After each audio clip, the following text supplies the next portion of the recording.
this current Spider-Man is an okay Spider-Man, but is not the one true Spider-Man. Everybody has their own one true Spider-Man. Mine's Jesus.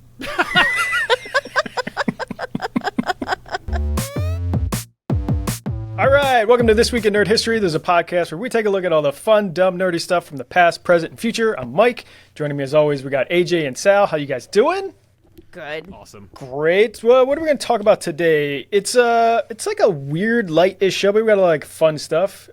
I say that as we're going to talk about the death of David Lynch. The death of David Lynch. David Lynch unfortunately Celebrate his died. life. Yeah. He died the day we did our last recording, and it wasn't until literally we left the studio and I picked up my phone and my husband had sent me a text that was like, David Lynch is dead. And I was like, no!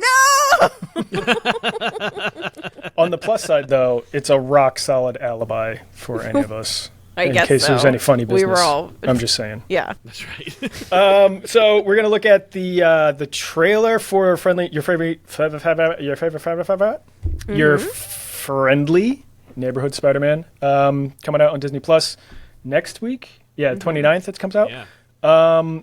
Got something stupid for just looking at the comments. So I'll surprise you guys with that. I'm gonna take a look at my favorite cartoon, Feed the Kitty, and kind of break down some of my favorite parts of it. And we have our first recurring guest joining us by phone, Sonic the Hedgehog. How you doing, Sonic? All right, AJ, Sal, Tails. How you guys doing? It's Mike, actually. Good one, Tails. Hey, Sonic, what did you think of Sonic 3? Haven't seen it yet. I'll catch it on Chick-fil-A's streaming thing or whatever the hell's passing for TV these days. Well, I heard you got to visit the set, though. That must have been pretty cool. Oh, me and Marsden, we go way back. But yeah, everyone was pretty cool except for that Keanu. What a fucking relentless prick that guy is. But everybody loves Keanu. Yeah, how could you not like the guy? He was walking around like he's the star of the show. I mean, he was. Shut up, Tails. Get this. That asshole barely gave me any of his motorcycles. What do you mean, barely? I mean, he only gave me 2 of his own personal motorcycles. Can you believe that shit? The dude's got like a warehouse full of them, and he gives me 2? Screw that. Do you even know how to ride a motorcycle? That's not the point. Are you calling from jail again? What's that? No, that was just my yacht door. I'm very successful. All right, gotta go. These are terrible. stop. Really, a wasting his yacht phone door? calls on That's these what you're things. going with? That's great. All right, we did it. Just flew through that one. Wow. Pros. You know, when you have Shakespearean-like dialogue like this, it's just really all about letting the work speak for itself and just flow through you. Mike has to do most of the work. The muses gave me yacht door. All right, so before we take a look at your friend, I can't fucking say the name. Hang on.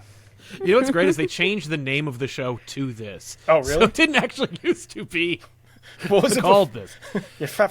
Yeah, fa is the new name of the show. Oh, Yeah. well, that's easier actually for me. Yeah. All right, so before we take a look at your friendly neighborhood Spider-Man, I did it.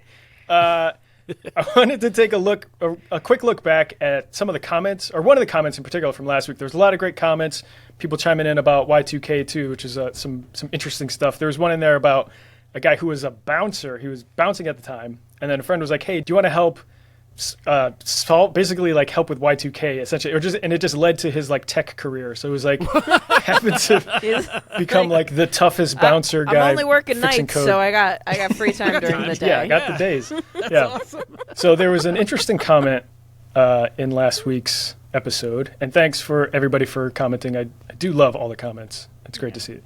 So there was one here. Does anyone else think Mike looks like Mark Ruffalo? And I don't really see it. So here's Mark.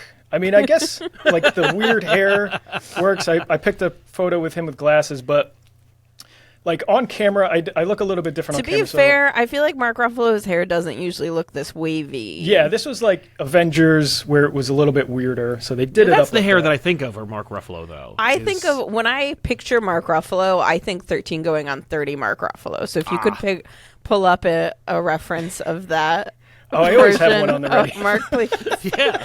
Which one do you Please, need? I got them all. Can you pull that reference? Because that's the one that's in my brain. Well, so I picked this one because he's wearing glasses and his hair is like a little bit wavy. Mine's like weird. So I guess the glasses help. But the thing is, like, I look a little bit different. So I found a photo of me here with my friend. And, like, I still don't, like, my hair was shorter then, but I had the glasses.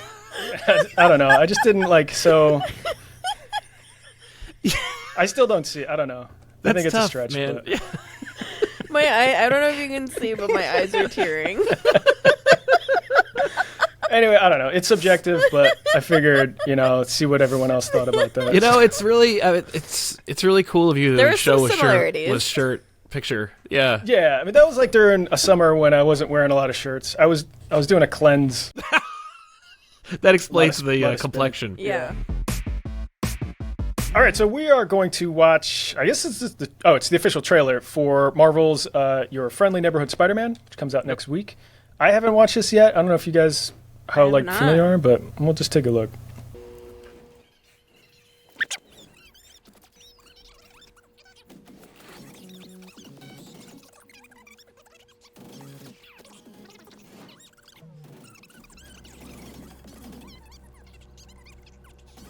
What a knee slapper that last moment was. I'm so glad they included it. I have so many mixed feelings about this. I don't like it. You don't like it? Well, at least that makes me feel better about what I'm about to say. Okay. Which is like, I think, like, first of all, I want to put some pros out there. I think it looks beautiful in terms of like how it's done. I think it's funny to add in the little bits of social media and whatnot. That being said, I'm like, do we need another Spider-Man story right now when we already have a new series of Spider-Man movies that have just come out? Like, you could have done anything. Like, you could have done anything. Why did you do is my, like, that's my go-to. That's my gut feeling. Mm-hmm. Like, we have, in my mind, I'm like, we have a Spider-Man. And this is after I put up a fight accepting this Spider-Man that is my current Spider-Man. Just like Michael Keaton will always be Batman and there is no other Batman, this current Spider-Man is an okay Spider-Man, but is not the one true Spider-Man.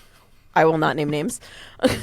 You can tell me in the comments what you think is the one true Spider-Man, and I'll let you know if you're right or not. But Yeah, I also have a one true Spider-Man, and everybody has their own one true Spider-Man.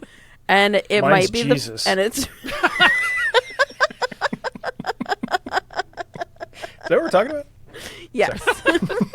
Yes, we are. Why do we need so many Spider-Man stories? or if they're gonna be Spider-Man. I mean, like, Spider-Man is ubiquitous. It's Mickey Mouse. It's like money on the table. You got to do Spider-Man stuff. Sure, but like with Mickey Mouse, you've got Mickey does this and he does that and he does the other thing. We're starting back at square one each time. We're doing the origin story over again. When Tobey Maguire was Spider-Man, and then who was the other fucking? Andrew Garfield. I gave away. So your favorite is Andrew Garfield? No. The one you can't name. Andrew Garfield started doing Spider-Man movies, I was so mad. I was like, the other movies aren't even old yet. Why are you remaking them? It's not even like, it hasn't even been in like a generation. Like, slow your roll, man. I'm pissed. I refuse to see any of the Andrew Garfield ones in the theaters for that reason. I was like, I'm not fucking paying for this. I'm not doing it.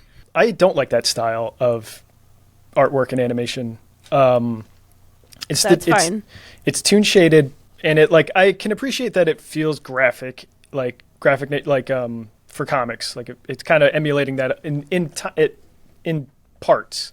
Yeah. The animation, there's a few times in there where the animation doesn't feel good. Like him swinging through feels choppy, and I'm just like, why is that like that? And it's not like a thing where it's like in Spider-Verse where he's just sort of learning and stuff like that, and he's kind of twisting around. This just feels like it doesn't even seem like a smooth tween. There's like things like that I was just like, eh. And it like I don't know if it's more economical for them to be doing it as like a toon shaded 3D show, but like if you're trying to make this feel like a comic 2D, just make it 2D. Like I don't know where this is landing in art style for me. But I don't know.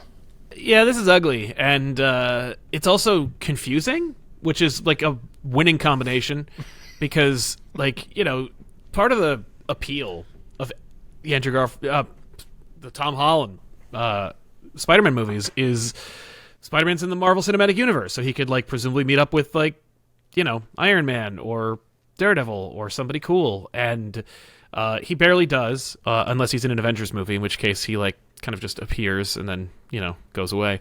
And it's okay, you have it. And then they make this cartoon, and it's the premise is that he's going to run into all these different heroes. Doctor Strange is in it, Daredevil's in it, Captain America was in one of the cameos of the pictures in there. I'm sure he'll appear as well, because the show is not in the Marvel Cinematic Universe. It's not like it's a prequel show about how young Tom Holland became Spider-Man. It's a different thing that is MCU adjacent. And I'm kind of just, what are you doing? What is this? And who's it for? As someone who doesn't know enough about comics and the history and the universes, I'm confused. So for you to be confused, I'm well, they're fucking this shit up. Oh yeah, I mean, I understand that it's supposed to be kind of like the MCU, but also not. And I'm but why would you do that? Yeah. I'm confused on business decisions. And I shouldn't be thinking about that. When I see a cartoon or a movie and they're here you go, I should be that looks like dog shit. Or that looks like something I need to see. But I shouldn't be thinking, what was that meeting like? All right, so we're going to do another breakdown for you guys. Today, I wanted to show you guys my all-time favorite. Let me get the window up here. My all-time favorite short from Looney Tunes, Merry Melodies, Feed the Kitty. This is a super old one, but it was directed by my favorite, Chuck Jones. This is my all-time favorite. It's like a masterclass in getting storytelling without dialogue, and it's completely reliant on expressions and timing. The dog doesn't talk, the kitten doesn't talk. The only person who does talk is the mom, the dog's owner, and we don't see her face. We only see her from the waist down. So it's Muppet Babies. Actually, before I get started, there's something funny that I just noticed here. When this starts, when the kitten comes out from the shadows, if you look at her, she's ghosted right there. See her arm? Yeah. Oh, yeah. You can see it. She's got a ghosty foot. And I was like, oh yeah, that makes sense, because this is cell animation, and what they were probably doing there was just she was semi-opaque, painted in when she's in the can, and then they're just adding on, reducing the opacity or increasing, whichever one is reducing the opacity, so that she's fully opaque as she's coming out. And I wasn't familiar with it. I never did cell animation or anything like that. And there's a couple different techniques for that. One is there's an actual paint that just that just paints on semi-opaque, or there's others where they're just able to, if they're skilled enough, they can just do it so that it's transparent enough, and then they'll just kind of build it up as the cells go on. But I just thought that was an interesting little thing. Yeah. It's so smooth too. I mean, obviously you can tell, but I've watched this video cartoon a billion times and you would never notice it. This is the first 30 seconds of the cartoon, and they're just establishing who everybody is instantly and the personalities. So this guy comes out. Also, side note, my favorite weird thing about this character, this dog's name is Mark Anthony, which is just an odd choice for a dog's name, which is fantastic. So obviously, he's big and mean, right? And realizes this kitten doesn't give a shit. More of this. And it just crawls up. Cat's just taking his sweet time. Does all the classic cat stuff, right? Dog's just dealing with it. Sits down. And is instantly in love. So now you're this quick into this short and you've got the premise. This dog now loves this kitten more than anything. Yep. And just the timing of this part might be my favorite part in anything. Just when the cat licks, and then he just zips over and he's just over the moon about it. So now now he's sneaking in. He's got the cat's just sleeping on his back, and there's the mom. And now the game of this whole short is he's getting in trouble for leaving stuff or bringing stuff into the house. And she's like, if you bring one more thing into this house, you know, you're going to live outside or whatever. So now he's hiding the kitten, and now the kitten's escaping, and she thinks it's a mouse. This is also another awesome little smear here. Yeah. So, like, to play it through, she's just, like, scurrying out. She's, like, afraid of mice. So you watch it in real time, and it's that, you know. So you get that idea of just, like, frantic kind of feet slipping on it. But if you break it down, it's just, like, this mess of legs and line work and stuff. Yep. And just, like, you know, these little lines like that. It's just so neat. Yeah, they even added like motion lines like you would get in a comic where like to indicate motion. It's like, this is an animation. You don't need Exactly. You don't need to indicate motion. We see it. Yeah. And she's really, you know, she's taking like 1.5 steps, you know? Yep. So now the game is like he's got to find the kitten who keeps escaping and hide it from his mom. And this, you know, accidentally pulls out a mouse, doesn't look.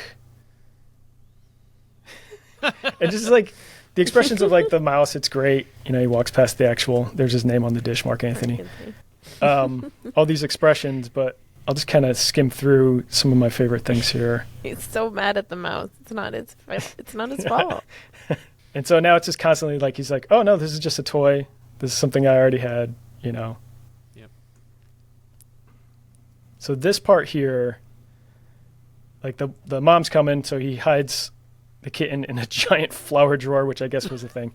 Just having a drawer full of flour and a drawer full of sugar. Exactly. I assume this is what every 50s housewife had. Oh yeah. Both of these things. You need a husband. You're baking every day. day. Every day.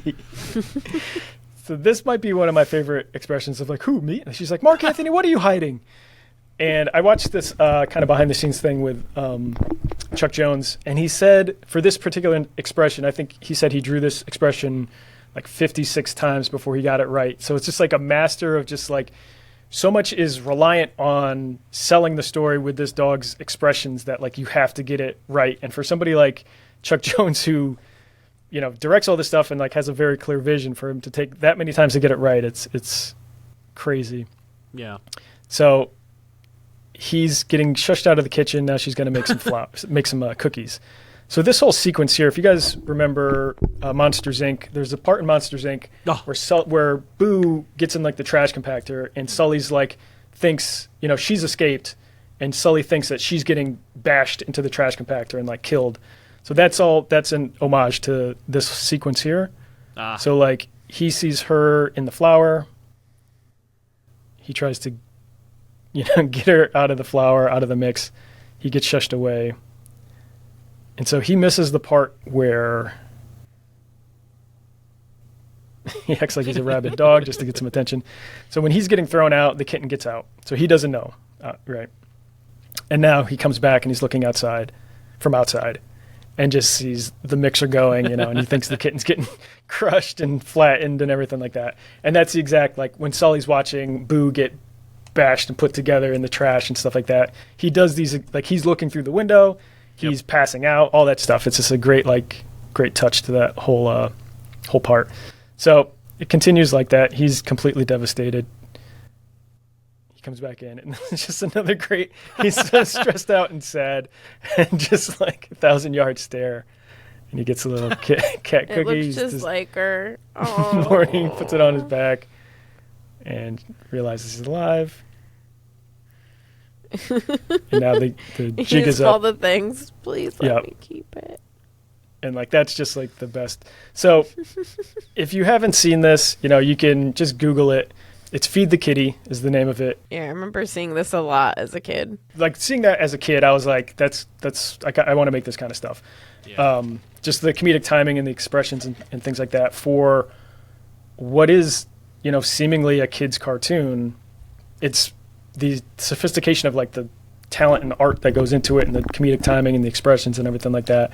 And it's not just like a straightforward cartoon where it's just, you could have the dog talk and tell the audience what he loves the cat now, and like, you know, talk to the mom and all that kind of stuff. But like, you know, you have it through the expressions and just like the music cues and things like that. It just pulls it into like another level. And that's why Chuck Jones is just, you know, a master. So yeah, that's Feed the Kitty. And just so I highly recommend watching it. It's hilarious and cute. All right, so because David Lynch died last week, and I think that this feels like it sucks. It's the end of an era because he made so many cool movies and videos and things that really changed the way I saw film when I was in college, which I feel like is the ideal time to watch any Lynch movies. But I wanted to start this off because I know that I think that our audience tends to be a little bit younger than we are. So I wanted to come up with a couple reasons why you should care about this if you're young and you don't know who David Lynch is. And so I started doing research and I came up with, basically, I found a list of TV shows, I found a list of video games that were inspired by things that David Lynch did. So in terms of TV shows, Lost, Riverdale, X-Files, Picket Fences, True Detective, which is like a more serious little brother to Twin Peaks. I also wanted to say Riverdale was mentioned as Twin Peaks 2.0. Mr. Robot, Northern Exposure, which is like a comedy version of Twin Peaks. Wayward Pines, which is based on books called Wayward Pines that were based on Twin Peaks, and Stranger Things. So all of these shows, some of them are a little bit more loosely can give a little bit of a thanks homage. Some are very closely related to Twin Peaks specifically, which I would argue is like, if you don't know Twin Peaks, what the fuck are you, like, stop right now, go watch Twin Peaks, go do that first. And then for video games, there's a bunch. Maybe we can link to the article that has like the top 10, but I want to mention of the top 4. Number 1 is Silent Hill 2. Number 2, Deadly Premonition. Number 3, Alan Wake 2, which I watched my husband play Alan Wake games, and I love them so much. They're so fun. But number 4 is Legend of Zelda Link's Awakening. Blew my mind from that, and I was like, what? And this is not just like, oh, this has like Lynchian inspired like vibes to it. It's literally the director of the game said that his name is I'm probably going to kill this, Takashi Tezuka. He was inspired by Twin Peaks when he was creating the game, and the main idea was to create a place similar to the TV show full of unusual characters who hide more than they appear to be, and that ended up being the island of Koholint. And I was like, that is so cool. I've played that game so many times now that it's on Switch. I love it so much. So I'm like, if you've played Legend of Zelda Link's Awakening or any other games that came after that, like, there are more elements that came from that game that were then brought into other Link's Awakening, or not Link's Awakening, sorry, Legend of Zelda games. All these things are like little pieces have come from David Lynch. If he didn't exist, that wouldn't be the game that it is. If he didn't exist, these other things wouldn't be the things that they are. Everything is connected. The world is a flat circle. I don't know what I'm talking about anymore. Somebody bring me back. What am I talking about? He was a great... Bring me back. Yeah, he was a great weirdo. That was... Yeah. He was a great weirdo. Like, very smart weirdo, intentionally, making great intentional choices with his weirdness and stuff, but it was just like, I don't know, like watching a David Lynch movie or Twin Peaks or like any kind of thing that he's involved in, you kind of just go in, you're like, all right, this is going to be fun and weird and very well put together, like all the right choices and stuff like that, but just like expect the unexpected or a lot of stuff that's like, what the fuck is this? Yeah, you're gonna watch and be like, what am I? You're gonna look around and be like, do you know? I don't know. I'm going to need to Google. At least now when you watch it, you can Google it later. There's probably 300 Reddit threads that can help you pick stuff apart. That stuff didn't exist when I was watching David Lynch back in the day. And to go even further back, before the internet was like even a like thing. I had this professor in college who I love. He's passed away now. His name is Dean O'Donnell. Anyone, if you happen to listen and you know him, he taught at WPI. He was the fucking best. But he told this story in class about how when Twin Peaks was on TV, him and like other nerds would like try to like band together to like get information to each other. Like the internet existed, but it wasn't as like insane as it is right now. So I don't even know. I don't remember I wish I like had recorded or knew in better detail or had a better memory to be able to pull out. If you were in his class and you can put in the comments, like, fill in the gaps here. But the thing that I remember about his story is that how, like, him and other people would, like, record the things that they were saying in the Red Room in Twin Peaks, because they're like, what are they saying? And try to, like, play them backwards. Because I think now when you listen to them, they're played forward, but they were played backward originally or something. There's something that I'm forgetting, but there were all these things that nerds had to do to band together to have a collective knowledge of information that didn't exist the way it does now. And I think that's very special, the way there was like this fandom, this deep fandom that was created back then. I also would have very much liked to see his Return of the Jedi, because apparently he was courted to direct it. No way. Yeah. I didn't know about that. Oh, there's an amazing interview with him about it where he basically is just like, George invited me to his ranch, and I've already added David Lynch to the list of people you can you can pretend to be. Let the fear wash over you. He's basically, he like had a horrible migraine talking to George Lucas about like the plans for Return of the Jedi, and George was like, let me show you like Wookiees and Ewoks and stuff like that, and he was just like, he like had a panic attack and like went to a phone booth and called his like lawyer, was like, I can't do it, there's no way I could make this movie, and they're like, it's fine, you don't have to do it, like just say no, and and then they got somebody else to do it. And I'm like, yeah, God, that's for the best. Wow. But also I really want to see that movie because he would have hated making it, and he would have gotten some amazing performances. Did he go in not knowing anything about Star Wars? There's no way he didn't see Star Wars. Okay.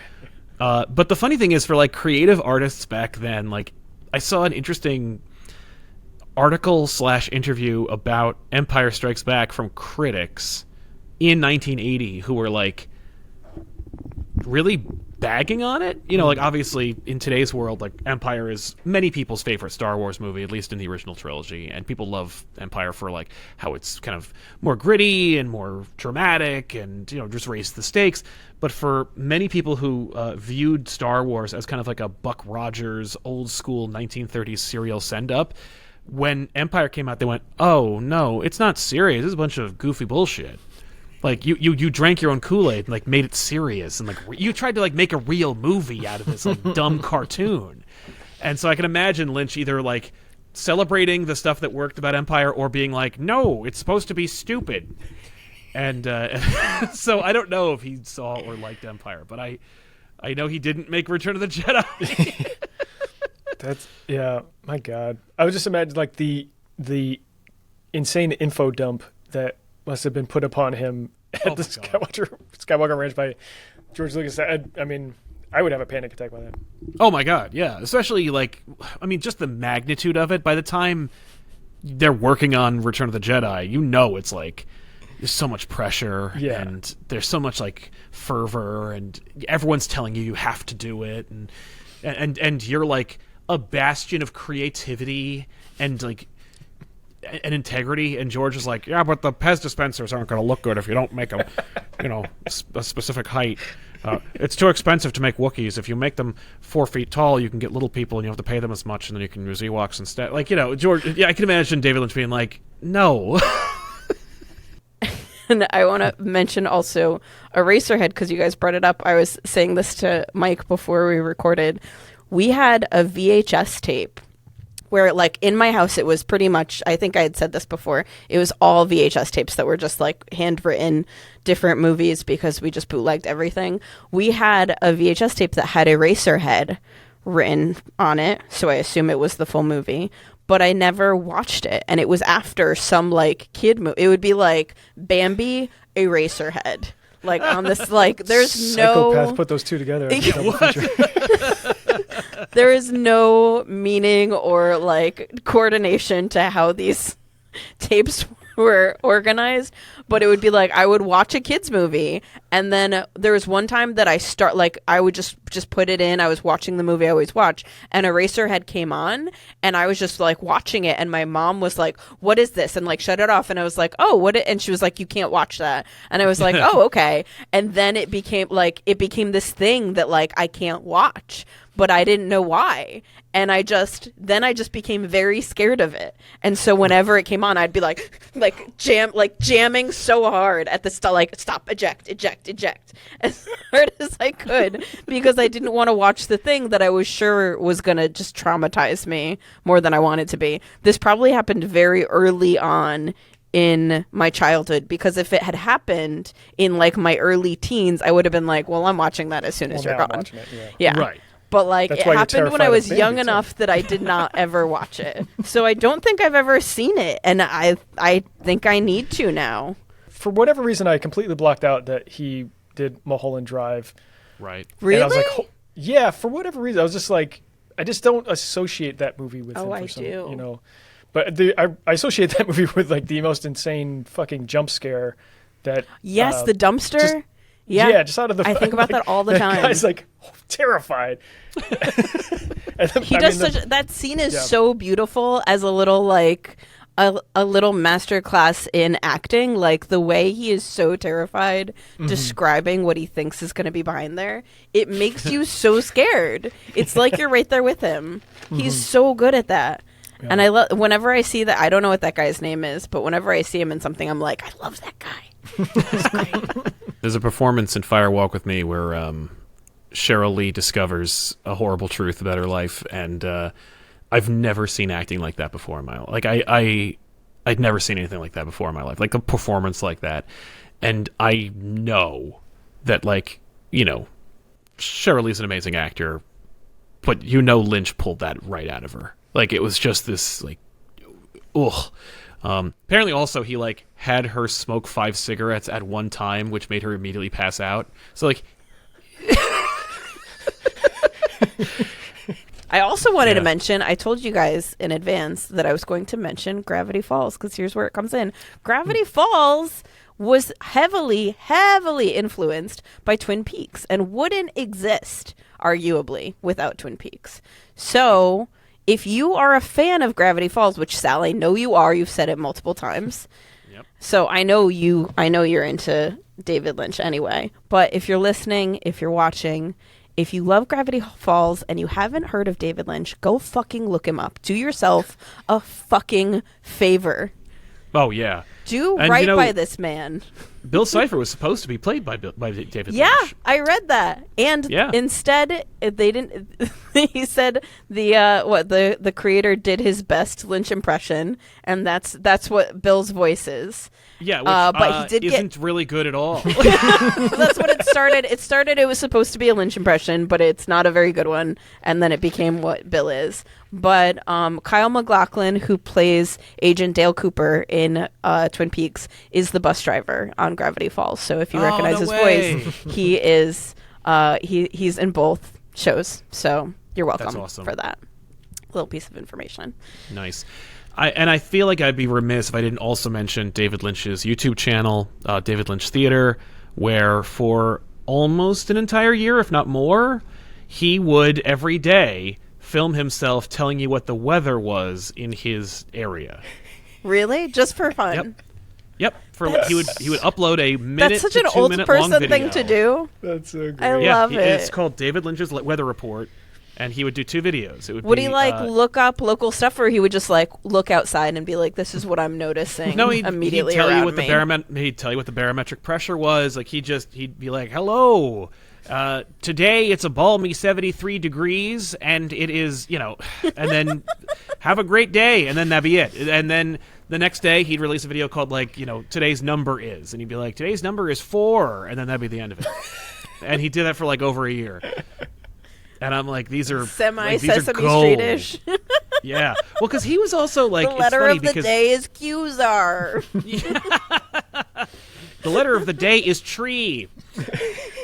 He But he was a creature of habit, and like he and I loved the idea because I have a feeling I have a similar compulsion as he did. He would always order like the same breakfast for like over a year. You know, he'd go to the same place at the same time and have the same food. And someone once asked him like, "Why? Like, what are you doing?" It just feels right. It was one of those things where he's like, it. he's like, "You're creative in every decision you make, and I don't want to waste my creative. I didn't want to waste my creative energy on picking mundane things like what to eat because I wanted to focus all of it on being creative on like a project." So what he would do is he would order the same exact thing, so he wouldn't have to think about that anymore. So he'd go to the same place, get the same thing. So that was all basically like instinct or muscle memory, so that he doesn't have to think about that. So That's now so fucking smart. I'm eating. I'm filling myself with fuel, but I'm being creative the entire time. And it's like, oh my God, I want to make that my new mantra. That's know. so Well, fucking inspiring. I know. I'm like going to cry. His bumper sticker saying was, of course, like, you know, when you're eating a donut, focus on the donut, not the whole. Which is, of course, like his way of saying, like, don't think about what you don't have, think about what you do have. And you can apply that to like any number of things, whether it's life or like the creative process. You know, like we're trying to make this movie, we don't have enough money, we don't have budget, we don't have time. Like, well, focus on what we do have. Let's not look at the whole. Let's look at the donut. fantastic fucking actors we have. Let's look at the weird brains that we have putting this shit together. One of the things I didn't know about his personal life, he was huge into transcendental meditation, which is like that very immersive, like deep practice of meditation. And I guess there's some controversy around it just for the world of it, just for shortened it out. Most people just refer to it as TM. But there's like a huge celebrity, like a lot of celebrities do it. And it's meditation, it's just like on a higher level of whatever. But there is like it's a for cultish it's rich people meditation. Oh yeah, that's something I'll get into in a second. It's crazy. It's so like rich people meditation. Yeah, we can't really, afford that, people. The listing off the names of people and stuff like that. But like shortly after, I think right after Mulholland Drive, he got a chance to meet the guy who started it, Maharishi Mahesh Yogi. And I love when we say names and they're just obviously not right. Maharishi, I believe, is correct though, so I'll just say Maharishi.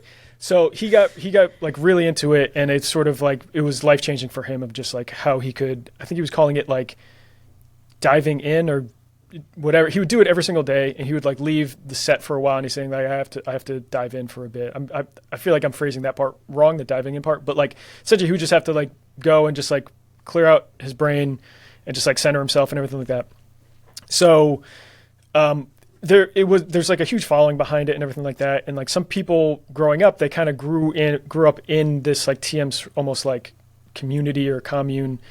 And there was a feeling that it felt a bit cultish in ways and whatever, but it's really just like about, centering yourself, being, positivity and all that kind of stuff. I don't think they were going out and robbing banks or whatever, or just like doing crazy shit. Kind of culting thing, yeah, as far as I know, but there is some like negativity around the whole topic. But when you're talking about like it's for rich people, at a certain point later on, he had an opportunity to be with the Maharishi for a month in like the Netherlands, and it was $1 million to do this. And I think it was right after he did Mulholland Drive. He had some extra cash. So I think that was it. I think he was into it way before that. Sorry, he was into it for a while before that. And then when he did Mulholland Drive, he had the opportunity. He was like, "Now I'm rich." He's like, I think I can do this. I'm gonna go do it. So it's him. Go he goes to the Netherlands with like, a group of people or whatever who can all fucking afford it. And this is the part that totally feels like a fucking scam. But they go there and he's just like in a room, and the Maharashi's never in the same room with him. He's like upstairs and he's just talking to you through like a monitor. And at first he was like pissed, and then like shortly after he's like, all right, I kind of get it now. It's making sense that for whatever reason he like convinced himself that it was like worth it.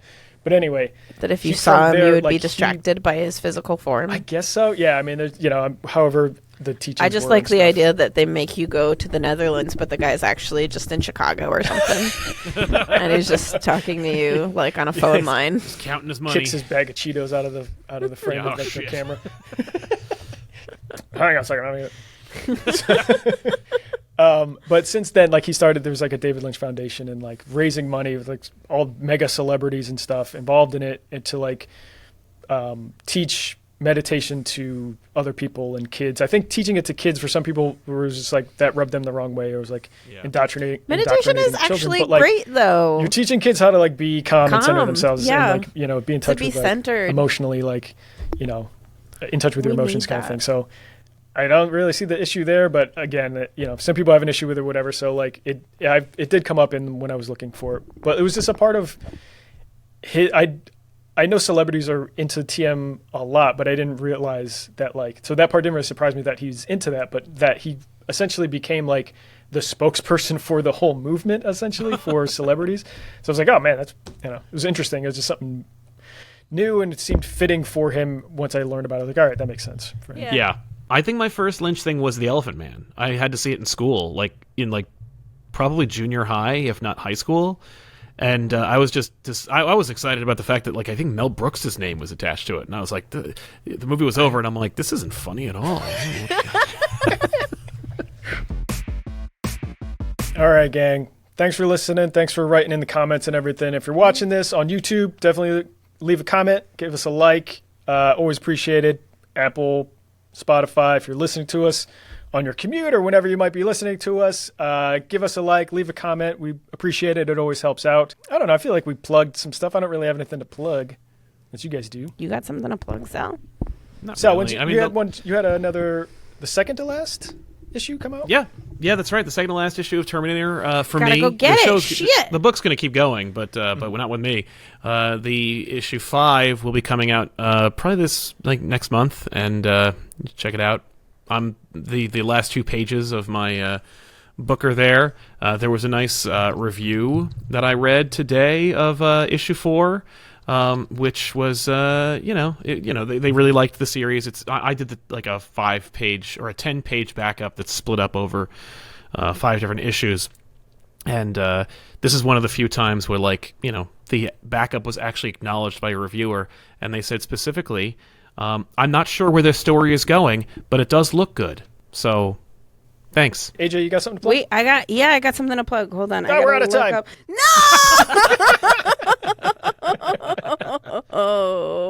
No! I want to give a shout out to CBR. That's where I got my list with some of my info about things that were inspired by Twin Peaks. I want to shout out Frank Reyes, who did the list of top 10 video games inspired by David Lynch, and Alex Page, who did the list of shows inspired specifically by Twin Peaks. So thanks to you both. So yeah, that's all we got. AJ, you want That's to all take we us out? got. Guys, I'm going to go out on a limb here. I'm feeling extra emotional. I'm going to say we love you, and we hope you love us. Thank you. Thanks. I think you're great. Yeah, and you too. This isn't working. We need to see other podcasters. In English class, we watched Deliverance. I was like, What? why are we watching this? Uncut. It was on the syllabus, whatever was planned. Why is this in the building? Whose copy is it? Is it the school's copy? Why? And if it's not, whose copy is it? Because they have a lot of explaining to do. That's the